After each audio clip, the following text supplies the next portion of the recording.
वंदे मातरम, वंदे मातरम, वंदे मातरम, वंदे मातरम।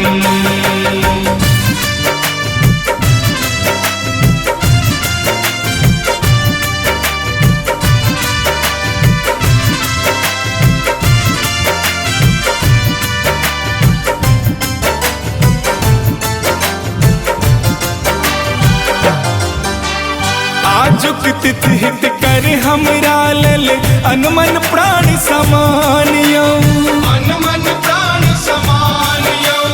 तीन रंग में रंगल तिरंगा अपन शान गुमानियो, अपन शान गुमानियो।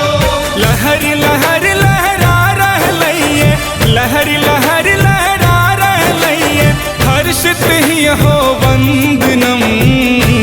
वंदे मातरम, वंदे मातरम, वंदे मातरम, वंदे मातरम।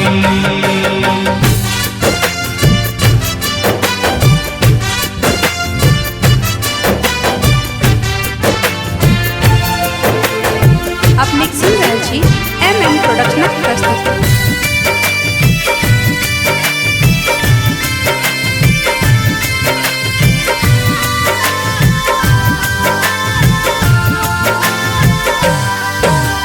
कतबो बैरी भेल जमाना, हिंद न छोड़ल अपन बाना, हिंद न छोड़ल अपन बाना।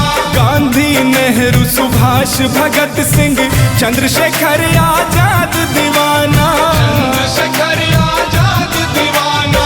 बेशक सुख सुख देव गमावल, बेशक सुख सुख देव गमावल, भारत भूलल गौरवम।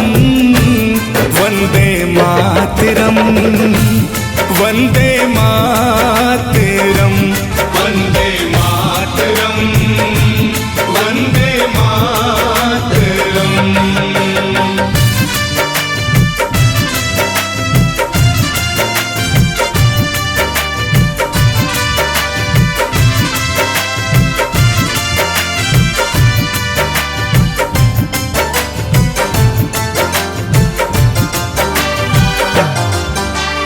ध्यान रहे ही देशक खातिर, तन मन धन न्योछावर हो, तन मन धन न्योछावर हो। आँख गुड़ारे जय सीमा पर, नयन तकर दुनु आन्हर हो, नयन तकर दुनु आन्हर हो। सोनी श्रीश विशेष कहब की, सोनी श्रीश विशेष कहब की, अतिथि गणक हो स्वागतम। वंदे मातरम, वंदे मातरम।